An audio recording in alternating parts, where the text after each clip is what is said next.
नमस्कार दोस्तों, मैं हूं आपका दोस्त के बी। तो आज के इस वीडियो में हम रेलवे ग्रुप डी का जो आपका एग्जाम प्रस्तावित है उसके लिए यहां पर दूसरे प्रैक्टिस सेट को करेंगे। आप सभी को पता होगा कि रेलवे की जो डेट है वो अभी तक घोषित नहीं हुई है।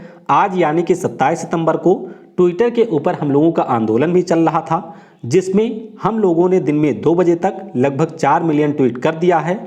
और इसी प्रकार से अगर सरकार के द्वारा डेट घोषित नहीं की जाती है तो हमको डेली इस प्रकार का प्रोटेस्ट करना होगा, तब तक जब तक सरकार यहाँ पर कोई भी डेट घोषित नहीं करती है। तो मैं आप सभी छात्रों से ये रिक्वेस्ट करूंगा कि आप लोग मैक्सिमम इसमें हिस्सा लें और जो आपका ये पार्टिकुलर हैशटैग है यानी कि हैशटैग railway_group_D_एग्जाम डेट, इसको यूज करते हुए आपको यहाँ पर प्रोटेस्ट करना है। तो चलिए अब इस वीडियो की हम शुरुआत करते हैं। मैंने आपको बताया था कि जो रेलवे का एग्जाम होता है उसमें टोटल 45 प्रश्न आते हैं। 25 आपके होते हैं साइंस से, 10 आपके करंट अफेयर और 10 पूछे जाते हैं स्टैटिक जीके से। तो बिल्कुल इसी पैटर्न के ऊपर ये हमारा प्रैक्टिस सेट होगा और आपका टारगेट होना चाहिए कि आप 45 में से कम 40 प्रश्नों को सही करें। तो वीडियो के लास्ट में आप लोग बताइएगा कि आपने इनमें से कितने प्रश्नों का सही उत्तर दिया है। तो चलिए अब करते हैं शुरुआत। पहला प्रश्न है कि जैविक सिस्टम में रासायनिक क्रिया की जो प्रक्रिया होती है इसको तेज करने में उत्तरदायी पदार्थ कौन है। तो ध्यान रखिएगा, जो भी आपके अंदर रासायनिक क्रिया होती है इसको तेज करने में मदद करता है एंजाइम। तो ऑप्शन हमारा सी हो जाएगा करेक्ट। एंजाइम की अगर हम लोग बात करते हैं तो आपके शरीर में जो भी कार्बोहाइड्रेट होते हैं, वसा होते हैं, इनको सरल अणुओं में तोड़ने का ये काम करता है। तो ऑप्शन सी हो जाएगा करेक्ट। अगला प्रश्न है कि 2020 में न्यूयॉर्क आधारित व्यापार प्रकाशन 2020 ग्लोबल फाइनेंस के द्वारा किस बैंक को लगातार 12वें वर्ष एशिया का सबसे सुरक्षित बैंक घोषित किया गया। तो ये जो हमारा बैंक है इसका नाम है डीबीएस। आप सभी को पता होगा कि ये सिंगापुर का बैंक है। तो ऑप्शन हमारा बी हो जाएगा करेक्ट। तो ये एशिया का सबसे सुरक्षित बैंक रहा है। दुनिया के सबसे सुरक्षित बैंक में ये चौथे स्थान पे रहा है। अगर आपसे पूछा जाए कि दुनिया का सबसे सुरक्षित बैंक कौन सा है तो वो आपका है KFW, जो कि आपको जर्मनी में मिलेगा। तो ऑप्शन बी हो जाएगा करेक्ट। वीडियो में हम लोग आगे बढ़ें उससे पहले मैं आपको बता दूं कि अगर आप रेलवे ग्रुप डी एग्जाम की तैयारी कर रहे हैं या NTPC CBT 2 की कर रहे हैं तो अनअकैडमी के ऊपर मेरी बिल्कुल फ्री लाइव क्लास होती है। इस लाइव क्लास को आप लोग जरूर अटेंड करिए। क्लास की खास बात क्या है कि यहाँ पर आपका लाइव टेस्ट होता है जिससे आप 45 में से या 50 में से कितने प्रश्न सही कर रहे हैं वो रैंकिंग आपको क्लास के बाद मिल जाती है। एक बहुत ही शानदार फॉर्मेट में आपको PDF दिया जाता है जिससे आप लोग यहाँ पर रिवीजन कर सकें और बाकी बच्चों की तुलना में आप कहाँ पर स्टैंड करते हैं ये भी आपको इस क्लास में पता चलता है। तो डिस्क्रिप्शन में मेरी प्रोफाइल की लिंक है, उसके ऊपर आप क्लिक करिए और यहाँ पर आप मेरी क्लास को ज्वाइन कर सकते हैं। अनअकैडमी की अगर हम लोग बात करें तो यहाँ पर आपको कई सारे प्लस कोर्सेज भी मिल जाते हैं। तो अगर आपको किसी भी एग्जाम की एक सिस्टमैटिक वे में तैयारी करनी है, फॉर एग्जांपल अगर आपको रेलवे एग्जाम की करनी है तो आप यहाँ पर किसी सब्सक्रिप्शन को अवेल कर सकते हैं। ध्यान रखिएगा, मेरा कोड है KV10 और इस कोड को यूज करने के बाद में आपको 10% का डिस्काउंट मिलेगा। अगर आप लोग और डिस्काउंट चाहते हैं तो उसके लिए आप मुझसे इस नंबर के ऊपर कांटेक्ट कर सकते हैं या फिर आपका अगर कोई डाउट वगैरह है तो वो भी आप लोग इस नंबर पर पूछ सकते हैं। अगला प्रश्न है कि सुर सरोवर, जिसे आप लोग कीथम झील के नाम से भी जानते हैं, किस राज्य की एक रामसर साइट है। तो इसको पिछले साल दर्जा मिला था और यह है उत्तर प्रदेश राज्य का। तो ऑप्शन डी हो जाएगा करेक्ट। उत्तर प्रदेश की बात करें तो हमारे देश में सबसे ज्यादा जो रामसर साइट है वो आपको उत्तर प्रदेश में ही मिलेंगे। तो डी हो जाएगा करेक्ट। ये आप लोग देख सकते हैं, ये उत्तर प्रदेश राज्य है। तो यहां पर आपको ये सारे रामसर साइट मिलेंगे। ये देखिए सरसई नवर झील आपका हो गया। इसके अलावा ऊपर चले तो ऊपरी गंगा हो गया, नीचे आपको समन मिलेगा, फिर सैंडी हो गया, इसके बाद में नवाबगंज है, नवाबगंज के बाद में समसपुर है, समसपुर के बाद में यहाँ पर पार्वती अर्गा है। तो ये जो सारे आपके आर्द्रभूमि हैं यानी कि वेटलैंड हैं ये आपको उत्तर प्रदेश में मिलेंगे और इसी सरसई नवर के पास में आपको यहाँ पर कीथम झील देखने को मिलेगी।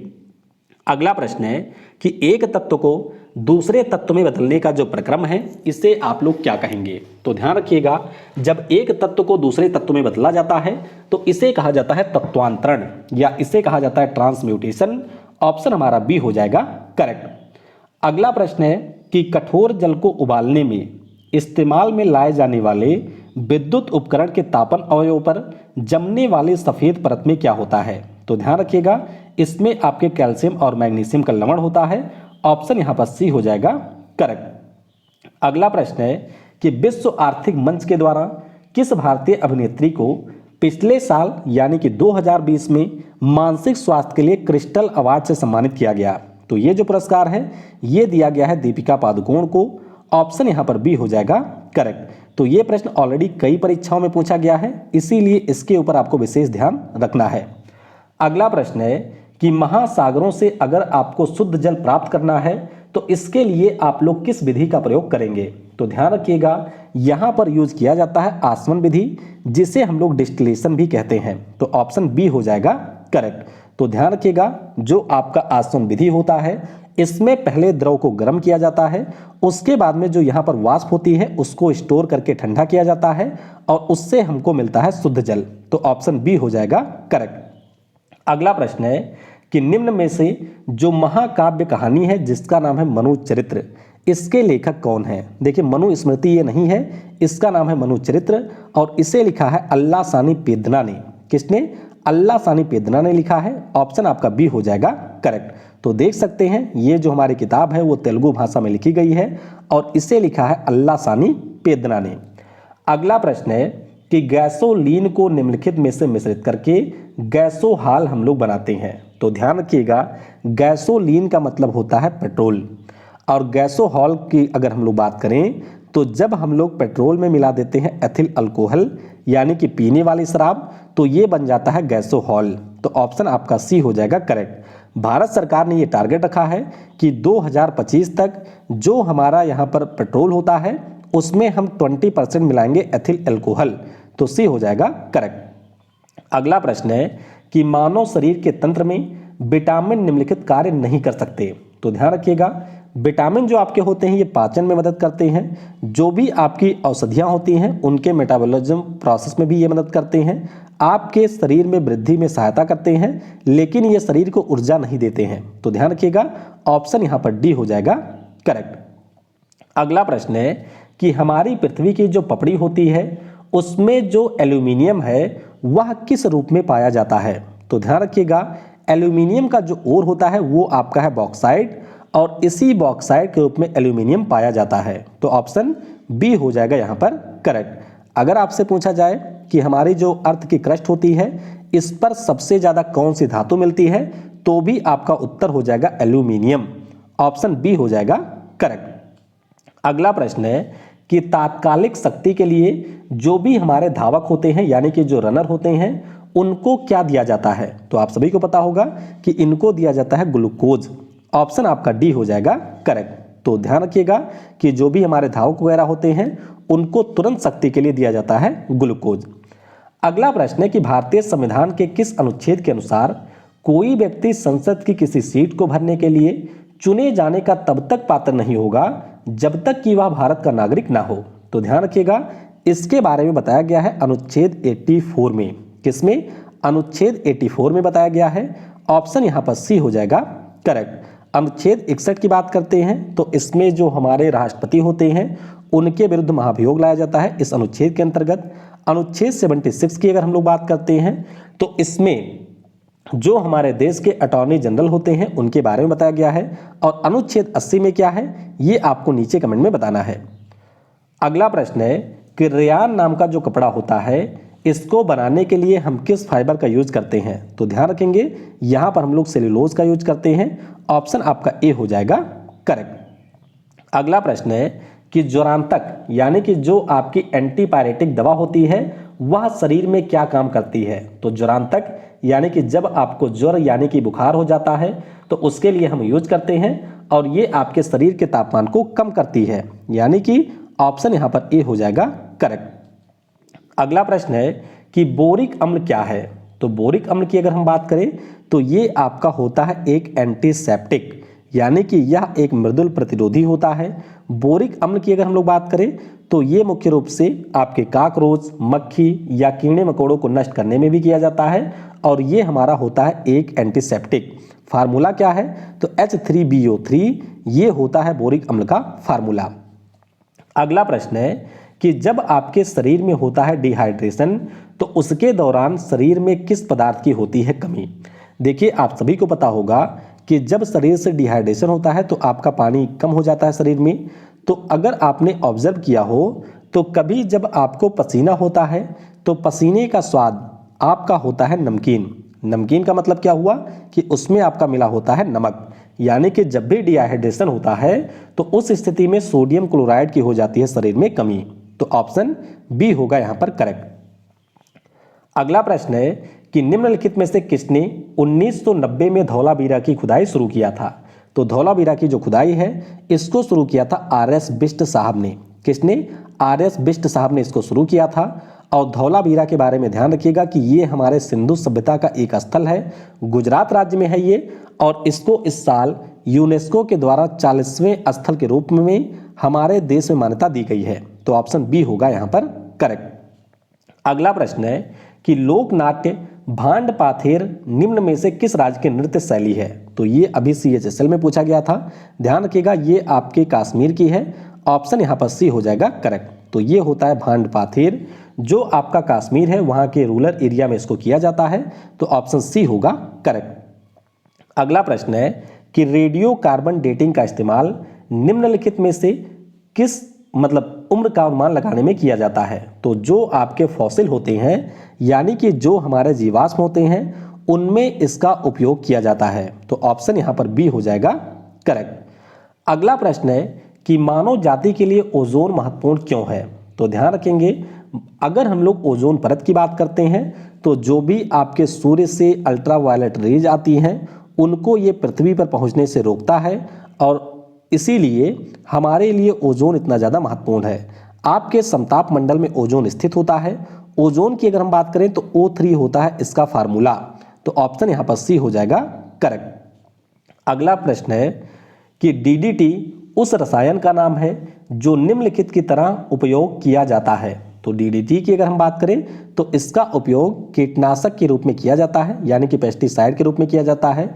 डाईमिथाइल डाईफिनाइल डाइक्लोरो डाइफिनाइल ट्राइक्लोरोएथेन इसका नाम होता है।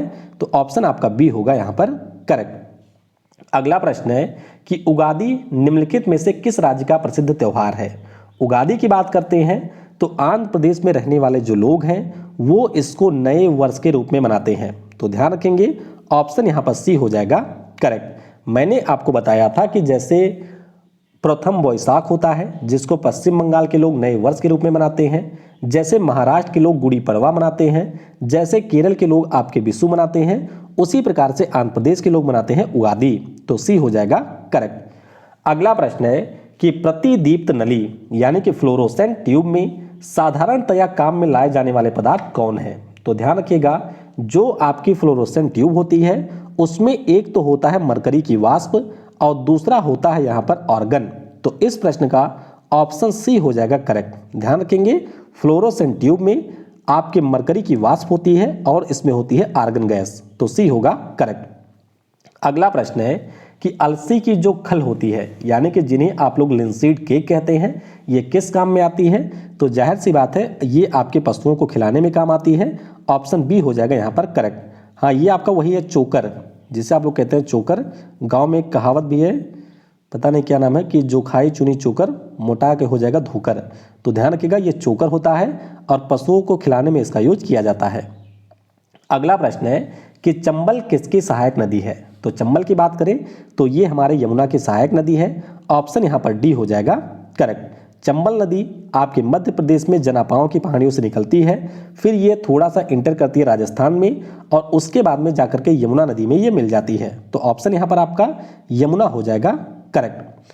अगला प्रश्न है कि एसिटिल सैलिसिलिक अम्ल आमतौर पे निम्नलिखित काम में लाया जाता है। तो ध्यान रखिएगा, इसका यूज किया जाता है पीड़ा हर के रूप में, यानी कि पैन किलर के रूप में इसका यूज किया जाता है। ऑप्शन आपका सी हो जाएगा करेक्ट। ये देख सकते हैं C10H5ClN2 इसका पूरा नाम है और ये आपके यूज किया जाता है पीड़ा हर के रूप में। सी हो जाएगा करेक्ट। अगला प्रश्न है सॉरी एसिटल सैलिसिलिक अम्ल के बारे में मैंने आपको बताया कि ये पीड़ाहार के रूप में किया जाता है। हाँ, ये जो आपकी आंसू गैस होती है इसका फार्मूला ये है, तो ध्यान रखिएगा इसका उपयोग आपके भीड़ को नियंत्रित करने के लिए किया जाता है। तो ऑप्शन सी हो जाएगा यहाँ पर करेक्ट। अगला प्रश्न है कि निम्नलिखित में से साधारणतया इस्तेमाल होने वाली वस्तुओं में से कौन सी मिश्र धातु नहीं है। तो देख सकते हैं स्टील आपका मिश्र धातु होता ही है, पीतल भी है, आपका कांस्य भी होता है, लेकिन तांबा की बात करें तो ये हमारा मेटल है, यानी कि एक प्रकार का ये एलिमेंट है। ऑप्शन यहाँ पर डी हो जाएगा करेक्ट। अगला प्रश्न है कि किस संविधान संशोधन के द्वारा गोवा, दमन और दीव को भारत में 8वें केंद्र शासित प्रदेश के रूप में शामिल किया गया था। तो इसे शामिल किया गया था आपके 12वें संविधान संशोधन के द्वारा। ऑप्शन यहाँ पर डी हो जाएगा करेक्ट। तो जो हमारा 12वां संविधान संशोधन है ये 1962 में होता है और उसके बाद में इसको शामिल कर लिया जाता है भारतीय संघ में। आपको ध्यान होगा कि गोवा जो आपका है, दमन और दीव है, ये आपके पुर्तगाल की टेरिटरी थी। 1961 में भारतीय सेना के द्वारा ऑपरेशन चलाया गया था और 19 दिसंबर को इसे कराया गया था आज़ाद। तो ऑप्शन डी हो जाएगा करेक्ट। अगला प्रश्न है कि हमें डैश डैश के प्रति ग्राम अंतर्ग्रहण से सर्वाधिक शक्ति मिलती है। तो ध्यान रखिएगा अगर आप लोग यहाँ पर कार्बोहाइड्रेट लेते हैं तो इससे आपके शरीर में सबसे ज़्यादा शक्ति मिलती है। तो ए हो जाएगा करेक्ट। अच्छा, इससे शक्ति आपको क्यों मिलती है सबसे ज़्यादा? क्योंकि जो आपका कार्बोहाइड्रेट होता है इसमें आपको ग्लूकोज देखने को मिलेगा और ग्लूकोज आपके शरीर में ऑक्सीजन के साथ में अपक्रिया करता है और इससे ये बनाता है एडेनोसिन ट्राइफॉस्फेट और इसी का यूज आपके ऊर्जा में किया जाता है। तो इसीलिए ए हो जाएगा करेक्ट। अगला प्रश्न है कि मिस वर्ल्ड सौंदर्य जीतने वाली पहली भारतीय कौन है? तो इनका नाम है रीता फारिया। क्या नाम है? रीता फारिया इनका नाम है। तो ऑप्शन डी हो जाएगा करेक्ट। तो ये देख सकते हैं रीता फारिया 1966 में बनी थी। उसके बाद में ऐश्वर्या राय, डायना हेडन, प्रियंका चोपड़ा, मानुषी चिल्लर, ये सारे हमारे यहाँ पर हैं मिस वर्ल्ड। मिस यूनिवर्स की बात करें तो दो ही लोग हमारे यहाँ से मिस यूनिवर्स हुई हैं। एक है सुष्मिता सेन 1994 में, दूसरी है लारा दत्ता वर्ष 2000 में। अगला प्रश्न है कि निम्नलिखित पदार्थों में से कौन सा कीटनाशक की तरह से इस्तेमाल नहीं किया जा सकता? तो ध्यान रखिएगा कीटनाशक के रूप में हम लोग यहाँ पर ब्लीचिंग पाउडर का इस्तेमाल नहीं करते हैं। ब्लीचिंग पाउडर की अगर हम बात करें तो इसका उपयोग मुख्य रूप से पानी वगैरह को स्वच्छ करने में किया जाता है। तो ऑप्शन डी हो जाएगा करेक्ट। अगला प्रश्न है कि यदि किसी देश की जो अर्थव्यवस्था है ये मुद्रास्फीति यानी कि महंगाई का सामना कर रही है तो देश का जो केंद्रीय बैंक है वो क्या करेगा? तो ध्यान रखिएगा जो देश का यहाँ पर केंद्रीय बैंक होगा वो क्या करेगा, जो रेट होंगे उनको बढ़ा देगा और इस प्रकार से ये मनी की कॉस्ट को बढ़ाता है। जाहिर सी बात है इसी से आपका जो आरबीआई है वह महंगाई को कंट्रोल कर सकता है। तो दरें बढ़ाकर पैसे की लागत को ये बढ़ा देता है। ऑप्शन यहाँ पर सी हो जाएगा करेक्ट। अगला प्रश्न है कि मलेरिया और काला अजार नामक जो बीमारी है वो आपकी किसके कारण होती है? तो ध्यान रखिएगा ये होता है प्रोटोजोआ के कारण, यानी कि ऑप्शन ए हो जाएगा करेक्ट। अब यहाँ पर मैंने आपको सामने विषाणु, जीवाणु, प्रोटोजोआ और फफूंदी से होने वाले रोगों के नाम लिख दिए हैं। इन्हें आप लोग वीडियो पॉज करके अच्छे से पढ़ सकते हैं। प्रोटोजोआ से बात करें तो मलेरिया, काला अजार, अनिद्रा, पायरिया और पेचिस, ये सारे आपके होते हैं प्रोटोजोआ से। ऑप्शन यहाँ पर ए हो जाएगा करेक्ट। अगला प्रश्न है कि वायुमंडल में इनमें से कौन सी अक्रिय गैस सबसे अधिक मात्रा में पाई जाती है? ध्यान से आप लोग पढ़ेंगे तो अक्रिय गैस की मैंने यहाँ पर बात की है। अगर हम अक्रिय गैस की बात करें तो ऑर्गन पाया जाता है सबसे ज़्यादा। वैसे हमारे एनवायरनमेंट में सबसे ज़्यादा होता है नाइट्रोजन। क्या होता है? नाइट्रोजन होता है। लेकिन अगर हम बात करते हैं इनर्ट गैस की तो ऑर्गन होता है सबसे ज़्यादा। यहाँ पर आप लोग देख सकते हैं 0.93% आपका होता है ऑर्गन। तो ऑप्शन बी हो जाएगा करेक्ट। अगला प्रश्न है कि एक लेंस की जो फोकस लंबाई है ये 50 सेंटीमीटर है तो इसकी क्षमता कितनी होगी? तो इसकी जो क्षमता है वो आपकी हो जाएगी 2 डायोप्टर। कैसे होती है? तो अगर हम लोग बात करते हैं लेंस की क्षमता की तो ये बराबर होता है 1/, जो आपका है फोकल लेंथ। फोकल लेंथ हमेशा यहाँ पर मीटर में होता है। तो जो आपका फोकल लेंथ है वो 50 सेंटीमीटर दिया है, इसे हम लोग मीटर में बदलेंगे तो ये 0.5 आ जाएगा। फिर आप लोग इसको डिवाइड करेंगे तो ये हो जाएगा यहाँ पर 2। ऑप्शन बी हो जाएगा करेक्ट। अगला प्रश्न है कि यूनेप के द्वारा किस भारतीय को पिछले साल young champion of the earth 2020 पुरस्कार से सम्मानित किया गया। तो ये जो पुरस्कार है ये दिया गया था आपके विद्युत मोहन को। किसे मिला था? विद्युत मोहन को मिला था। तो ऑप्शन सी हो जाएगा करेक्ट। तो ध्यान रखिएगा, इनका एक सामाजिक उद्यम है जिसका नाम है टकाचार और उसी के लिए इन्हें यह पुरस्कार मिला था। तो ऑप्शन सी हो जाएगा करेक्ट। अगला प्रश्न है कि दिसंबर 2020 में जर्मनी में जो आयोजित आपका कोलोन बॉक्सिंग वर्ल्ड कप है, इसमें किस मुक्केबाज ने 57 किलोग्राम वर्ग में जीता था स्वर्ण पदक? तो यहां पर स्वर्ण पदक जीता था मनीषा मौन ने। किसने जीता था? मनीषा मौन ने। तो ऑप्शन डी हो जाएगा करेक्ट। देखिए, ये जो आपकी प्रतियोगिता हुई थी इसमें हमने टोटल 3 गोल्ड मेडल जीते थे। एक जीता था अमित पंघाल ने 52 किलोग्राम में, मनीषा मौन ने 57 में और सिमरनजीत कौर ने जीता था 60 किलोग्राम में। तो ऑप्शन डी होगा यहां पर करेक्ट। अगला प्रश्न है कि राजकोषीय नीति की जो अवधारणा है ये मूल रूप से किसके विचारों के ऊपर आधारित है? तो ये जो अवधारणा है ध्यान रखिएगा, ये आपके जॉन मेनार्ड कीन्स के विचारों पर है। तो ऑप्शन सी हो जाएगा यहां पर करेक्ट।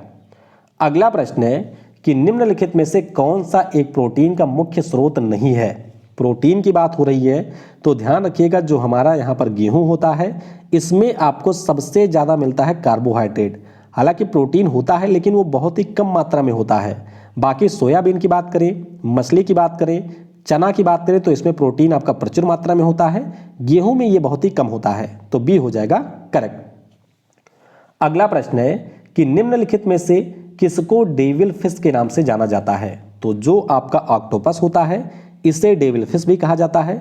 ऑप्शन यहां पर बी हो जाएगा करेक्ट। ये देख सकते हैं कि ऑक्टोपस का जो स्ट्रक्चर होता है इसी के कारण इसे प्राचीन समय में डेविल फिश कहा जाता था। तो ऑप्शन यहां पर डी हो जाएगा करेक्ट। अगला प्रश्न है कि किस भारतीय सूचना प्रौद्योगिकी कंपनी ने 2020 का IBM बीकन अवार्ड जीता है? तो ये जो पुरस्कार है इसे जीता था इन्फोसिस कंपनी ने। ऑप्शन हमारा डी हो जाएगा करेक्ट। वैसे हमारी 2 कंपनियों ने जीता था, एक विप्रो लिमिटेड थी जिसने IBM hybrid multi cloud practice award जीता था और जो आपकी इन्फोसिस है इसने सप्लाई चेन इनोवेशन अवार्ड जीता था। तो ध्यान रखेंगे यहां पर डी होगा करेक्ट। अगला प्रश्न है कि भारत के साथ किस देश को 2020 ऑनलाइन फिडे शतरंज ओलंपियाड में विजेता घोषित किया गया था? तो ये जो देश है इसका नाम है यहां पर रसिया। क्या नाम है? रसिया नाम है। ऑप्शन बी हो जाएगा करेक्ट।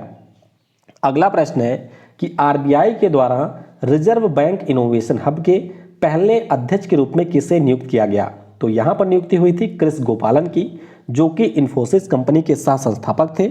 ऑप्शन बी हो जाएगा यहां पर करेक्ट। और आप लोग सितंबर से भी ध्यान रखिएगा कि जो हमारा रिजर्व बैंक इनोवेशन हब है इसके सीटीओ के रूप में नियुक्त किया गया है अमित सक्सेना को। तो ऑप्शन यहां पर बी होगा करेक्ट। अगला और आखिरी प्रश्न है कि निम्नलिखित में से कौन सी एशिया की सबसे बड़ी घाटी है? तो ध्यान रखिएगा, इस घाटी का नाम है यहां पर डांग घाटी। क्या नाम है? डांग घाटी इसका नाम है और ये आपको नेपाल में देखने को मिलेगी। तो राप्ती और बाबई नदी के बीच में ये घाटी निर्मित है। ऑप्शन हमारा यहां पर बी हो जाएगा करेक्ट। अगर हम लोग अपने देश के सबसे बड़े घाटी की बात करते हैं तो ये आपकी कांगड़ा घाटी है जो कि हिमाचल प्रदेश में है।